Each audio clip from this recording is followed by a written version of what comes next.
Arun here is going to demonstrate Halasana or plow pose. Halasana is a more intermediate level position, and it should only be practiced after mastery of Sarvangasana, when one can hold shoulder stand for about a minute or longer. It should also be done once the student has sufficient flexibility. So let's observe Arun in Halasana. Bring the legs together and the hands by the sides, and go ahead into Sarvangasana.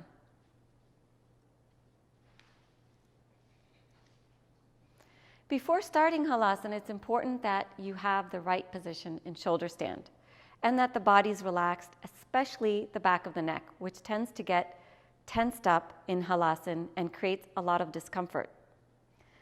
So once the student is comfortable in shoulder stand, they can begin trying to slowly lower the toes towards the ground. Now, the toes may not reach the ground right away, and that's fine.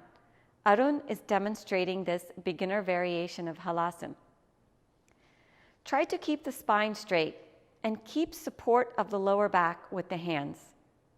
Don't release the hands to the ground, because that could create a loss of balance. Arun is keeping his legs straight, and this is a great practice.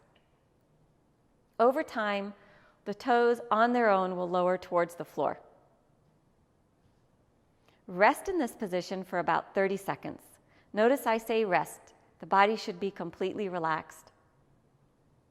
The pose should feel easy and comfortable.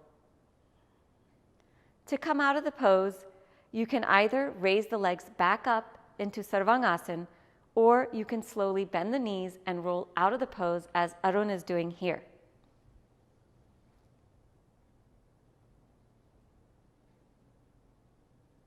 Rest in Shavasana, take a few slow deep breaths, observe the changes in the abdominal area before moving on to your next pose.